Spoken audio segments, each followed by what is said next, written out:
మంత్రి అమ్మా ఊరి నాటి ప్రజలందరూ వచ్చి ఉన్నారు.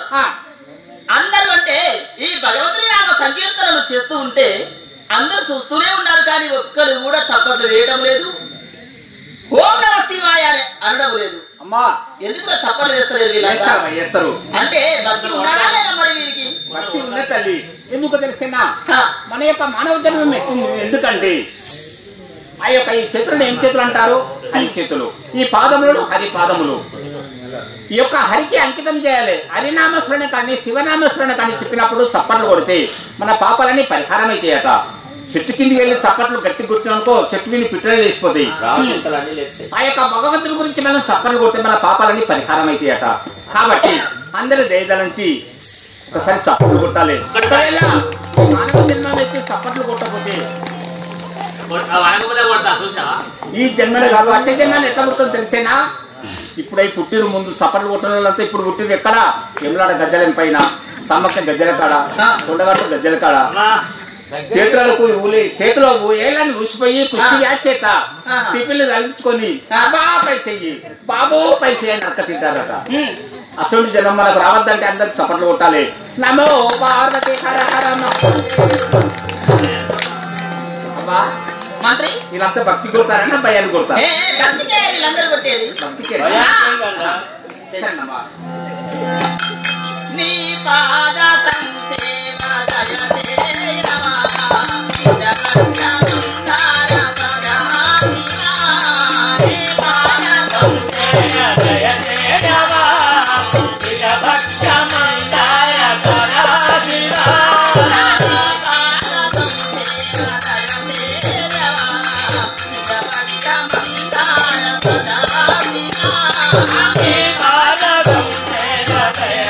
Baba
పూజ చేస్తూ ఉంటే అందులో బంగారు లింగములు కూడా వచ్చి ఉండాలి కదా. మరి అందులో ఉన్నటువంటి యొక్క బంగారు కంకరమును తీసి సత్యవతి యొక్క అత్తములకు బంధించండి. చిత్తమయ్యా తీసుకొని వెళ్తున్నాను. అమ్మా సత్యాదేవి గారు, మంత్రి మహారాజు ఏమని అడ్డమించారు తెలిసేనా? ఈ యొక్క దాన దర్శనంలో నీ యొక్క అస్తంలో కట్టుకొని ప్రజలకు దాన ధర్మం చేయమని అడ్డమించారు తల్లి. ఓహో, దాన ధర్మం నేను కట్టుకోవడం? అవునమ్మా. ఇది విచిత్రంగా ఉన్నారే. మహారాజు కూడా ఎక్కడ ఉంటాడు? మహారాజు సింహాసనం మీద కూర్చొని 10 మందికి ఆయన తిథులు చెప్పేవాడు మహారాజు. అతిథులైన అభ్యగతులైన బీదలు సాధలు పట్టు బ్రాహ్మణత్వములు ఎవరైనా వచ్చినా మహారాజు కచేరు చెందుకు వస్తారు. ఇంటి లోపల ఉండినటువంటి రాణి లేరు. నా వద్దకు ఎవరైనా వస్తారా? రారు కదా. మహారాజుకి కట్టండి. స్వామి మంత్రి శశివాగ్రగణ్య అంతఃపురంలో నేను ఉంటాను. ఎందుకంటే నా వద్దకు ఎవరు రారు. కచ్చిన వద్ద రాజు ఉంటాడు కదా.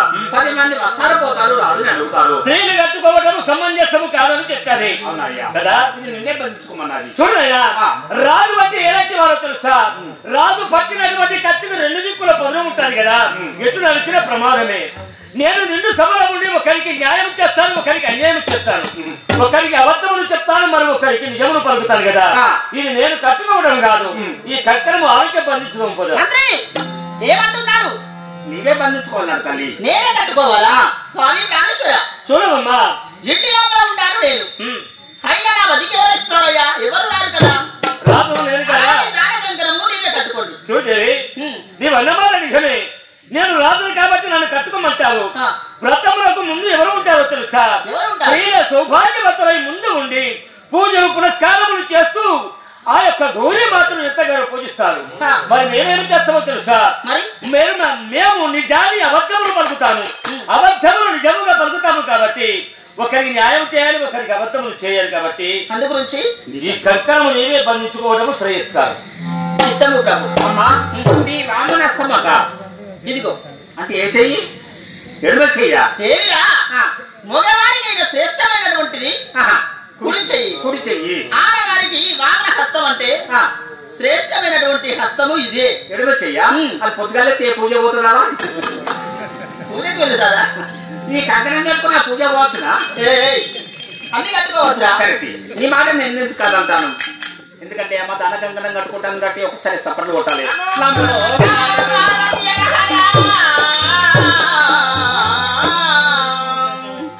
మంత్రి అమ్మా ఊరిలోకి వెళ్ళి సత్యవర్మ మహారాజు సత్యావతి దేవి చేతికి దాన కంకణము కట్టుకొని లేదనకుండగా కాదనకుండగా దాన ధర్మాలు చేస్తున్నారని మరి తిలకము ధరించి అందరికి బొట్టు పెట్టి అందరికి పెట్టిరాపో. ఎవరుంటారా? అందరూ నేర్పకాయలు ఎరగొతారు, కడప పెట్టారు. అంతేనా? నేను ఎలాగైనా పూజకు వాళ్ళు వచ్చినట్టే కదా. సరే కడపకాయ పెట్టినా ఎక్కడ పెట్టాలవా? మన యొక్క పూజ ఎక్కడ? 3 ఎందుకు పెట్టడము? నేర్పకాయలు ఏరబెట్టాలి, మొక్కుకుంటూ పోతే బాగా బరకతస్తుందా? ఇది బాగానే ఉన్నది. ఇంట్లో పెట్టాలి. ఇంట్లో పెట్టానా? ఎవరు చూస్తారు? అది అందరూ చూస్తారు. ఎవరు వచ్చినా మన యొక్క నోట మాత్రము లేదు కాదని 2 అక్షరములు కూడా మనం అబద్ధం ఆడకూడదు. ఒకవేళ మనం అబద్ధం ఆడినా మనం చేయు వ్రతము ఈ పూజలు అన్ని కూడా భగ్నం అయిపోతాయి. రోజువారి పాదకములో పని ఇంకా మరి మనం నశించిపోతామమ్మా. చిత్తము స్వామి. సరే పదము.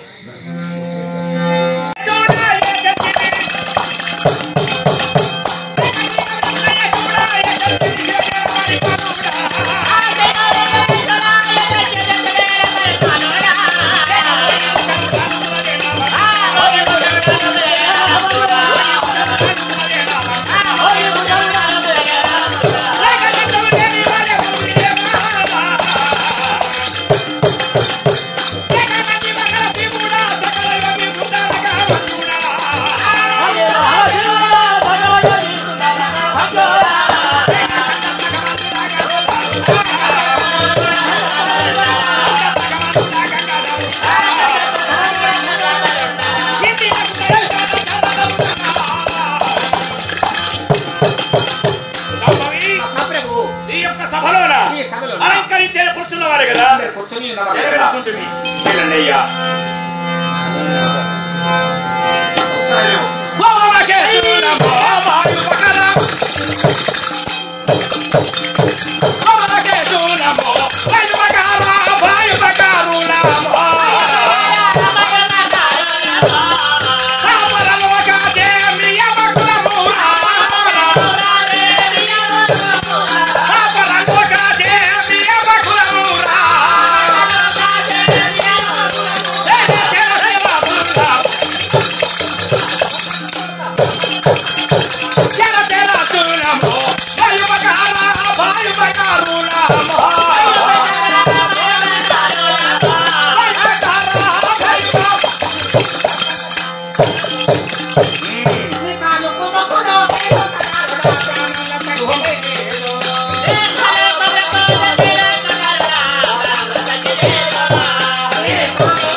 మా యొక్క కులస్థలమైన మేము ఉన్నటువంటి మా యొక్క పట్టణమైన ఇంటి విద్వజన కవిగాయకు ఉన్నటువంటి యొక్క సభలోన నా యొక్క వర్తమానమయ్యే విధానంగా చెప్పమందువా సస్యశ్యామలమైన సామ్రాజ్యంలో నిత్య కళ్యాణం చేత ఉన్నటువంటి మా యొక్క పట్టణమైన రజితాద్రి అంటున్నారు.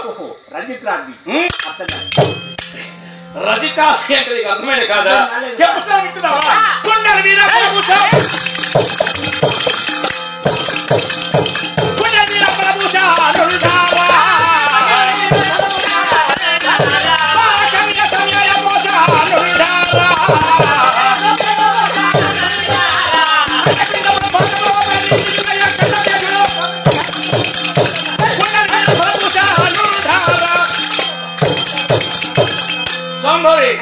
అండపిండ బ్రహ్మాండ భాండములైనా నిండి ఉన్నటువంటి వారిని మత్స్యనామాంకితమే అఖండ తేజులను పిలుస్తున్నారు. అండలు నువ్వే, కుండలు నువ్వే, పెండలు నువ్వే, తట్టలు నువ్వే, మూర్తిన నువ్వే, మురిమీద నువ్వే. ఏంట్రా అండల కుండల మతి భ్రమించుచుండరా మూర్ఖుడా?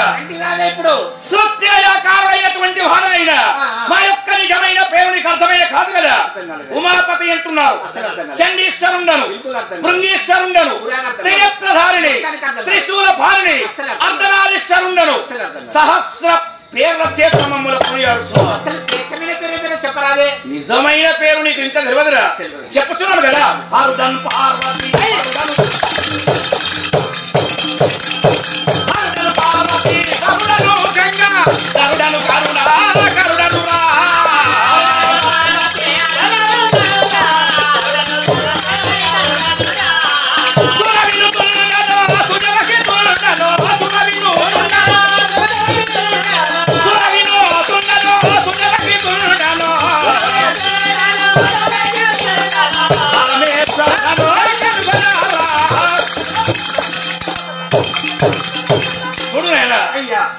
నిజమైనటువంటి యొక్క పేరు చెప్పాలి అంటున్నావు. చెప్పాలి స్వామి. అంటే నా పేరు నీకు అర్థం కాదు కదా. మా యొక్క పట్టణమైన వెండి కొండ నిలయమని మాట్లాడుతున్నారు. అనగా కైలాసగిరియే మా యొక్క పట్టణము. జిల్లా జిల్లా ఏంట్రా? మండలం ఏంటిది? కైలాసం అంటే నీకు తెలియదా? మా పట్టణమే కైలాసము.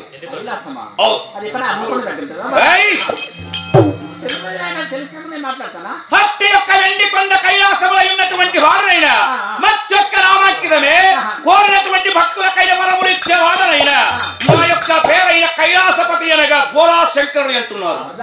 తెలుపు జాడితే శంకరన్న మొన్న తెలుపురికి వచ్చిన అక్కడి నువ్వు భూపాల పిల్లకాడ పెద్ద షాపులు కదా మీది. షాపా ఏంట్రా అది? బోల్లానే షాపు. మొన్న అంగళ పట్టి నువ్వు ఇంకా 4 గిరల బండి వినా ఇన్ని బోలు పెట్టుకుని 150 రూపాయలకు ఒకటి, 15 రూపాయలకు ఒకటి అనుకుంటా అమ్ముతలేవా నువ్వు? బోల్లానే శంకరన్న కూడా కోరినటువంటి భక్తులకైనా వరం ఇచ్చేవాడి రా కైలాసపతి అంటే భగవంతుడను నేను. భగవంతుడివా? అయ్యా నాకు తెలియదు స్వామి. భగవంతుడు అంటే కైలాసపతివి నువ్వేనా స్వామి? ఒక మాట అయ్యా, పెళ్ళైందా? పెళ్ళియా జరిగి ఉన్నది కదా. నీ భార్య పేరు మీరు చెప్పండి స్వామి. మాకయ్య భార్యలు ఇద్దరైన కలరు. 2 భార్యలు? ఇద్దరు భార్యలురా. ఒక మాట శీనుడ కీర్తిని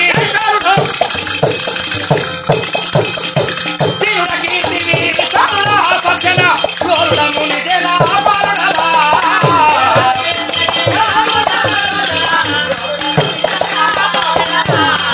శీనుడ కీర్తి సారుడా సజ్జన గోరుడము నిజలా పారుడలా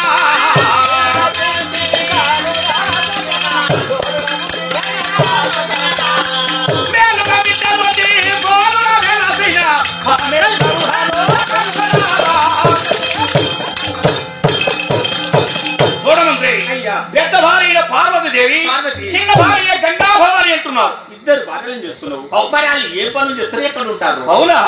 పెద్ద భార్య పార్వతీదేవి ప్రతిరోజు మా యొక్క పాద పూజలను చేస్తున్నది. చిన్న భార్య గంగా భవాని అయినా మా యొక్క జటా చెట్టుము పైన కూర్చుండి ప్రతిరోజు చల్లని నీరములు వస్తున్నది. అంటే పప్పులు పెట్టుకున్నావు చల్లని జలములు ఇస్తుంది మరి అక్కడ ఎందుకు పెట్టుకున్నావు అని అంటే నీకు తెలియదా? నాకు తెలిసిన కదా ఎందుకంటే చూడనాయా నేను ఏం చేస్తున్నానో తెలుసా? హరహరమైన విషయమైన గోలు ఉన్నాను. చూడు, దేవతలందరైన ఒకవైపు ఈ యొక్క రాక్షసులందరైన ఒకవైపు మంగళాద్రియ పర్వతానికైనా వాస్తుకైన సర్పాలైన పట్టి తాళ విధానంగా చేసి దేవతలందరూ ఒకవైపు రాక్షసులందరూ ఒకవైపు గుంజ సాగుతున్నారు. అందులో నుండి వెళ్ళిన ఒక విషము భాండమైన వెళ్ళి ఉన్నది, అమృతమైన వెళ్ళి ఉన్నది. వెళ్ళగా అమృతమైన తాగినటువంటి వారైన పునర్జీవులు అవుతున్నారు, విషమైన తాగినటువంటి వారైన చనిపోతున్నారు అని దేవతలందరైన వచ్చి అమృతమైన మాకే కావాలి, రాక్షసులందరైన చేరుకొని అమృతమైన మాకే కావాలని వాదోపవాదమైన ఆడుతున్నారు. అక్కడ ఆడగా అప్పుడు శ్రీమన్నారాయణుడైన తన రూపం ఎప్పుడు పొడమార్చి అయినా తన ఒక చక్కని జగన్మోహిని అవతారమైన ఎత్తి ఈ యొక్క అమృతమంతైన తీసి దేవతలందరికీ పంచిపోశాడు. మిగిలినది ఏమో తెలుసా? విషము. ఆ విషము అయినా రాక్షసులకైనా ఇవ్వడానికి ఉన్నాను. రాక్షసులందరూ మా యొక్క భక్తులు. ఈ రాక్షసులు తాగినట్టయినా చనిపోతున్నారు అని ఆ విషాన్ని తీసుకొని మేమే గోలినటువంటి వారు. ఎట్లా బతికినవా అమ్మతుడు? అది మా యొక్క గరళమందైన ఆపుకొని అప్పుడైనా మూర్ఛ గతుండని అనగా ధరపైన పడిపోయి ఉన్నాడు. కింద పడిపోగా దేవతలందరూ రాక్షసులందరూ శివుడైన బ్రతకాలి, శివుడు లేకుంటే ఈ లోకమే ఉండదు అని నా గురించి 24 గంటలైనా ఉపవాస దీక్షలో ఉండి నిరాహార దీక్ష చేసినటువంటి వారు. నీ గురించి భజన చేసిరు, శివరాత్రి చేసిరంటావు. ఆ రోజు అయినా శివుడైన బ్రతకాలి, ఈ శివుడైన బ్రతికేది ఉంటే భూలోకములోని శివరాత్రి జాగారమైన చేసుకుంటామని నా గురించి ఒక్క ప్రతులైన బట్టి తెల్లందాకైన జాగారణ చేశారు. ఆ రోజైనా నేను ఎప్పుడైనా చేసి ఉన్నానో ఇప్పుడు భూలోకములోనైనా ఆ రోజు చేసినటువంటిది ఈ రోజైనా జాగారమైన వచ్చి శివరాత్రి అంటావు. ఆ మంటకైన భరించలేక ఎంతో బాధపడి ఉన్నాను. అప్పుడే మా యొక్క భార్య పార్వతిని వచ్చి స్వామి భర్తకైన కష్టమైన వచ్చిన సగభాగమైన భార్యకై ఉంటున్నది, భార్యకైన కష్టం వచ్చిన సగభాగమైన భర్తకై ఉంటున్నది అని ఈ మంటకైన భరించలేకైనా బాధపడుతుండగా పార్వతి వచ్చి మాకైనా అర్ధ శరీరమైన ఇచ్చి ఉన్నది. ఈయగా అప్పుడు అర్ధనారీశ్వరుని పేరు వచ్చాయి, కానీ మంటయ్య చల్లారలేదు. మంటకైన భరించలేక చక్కని చంద్రుడైనటువంటి వారిని చేసి మా యొక్క తలధరని ధరించున్నారు, కానీ మంటయ్య చల్లారగా అప్పుడు ఏం చేశారో తెలుసా? ఏలూరు సీమకైన నేగి బెస్తబాయిన బిడ్డ అయినటువంటిదైనా గంగా భవాని ఉన్నది. తనైనా తీసుకొని వచ్చి పెళ్లి ఆడి ప్రతి రోజైనా మా యొక్క జటాచడు కూర్చుండ పెట్టుకున్నట్లయితే చల్లని నీరములు వస్తున్నది. అందుకే మా దేహం అంతా చల్లబడుతున్నది. ఇతర వారి పేరేమి?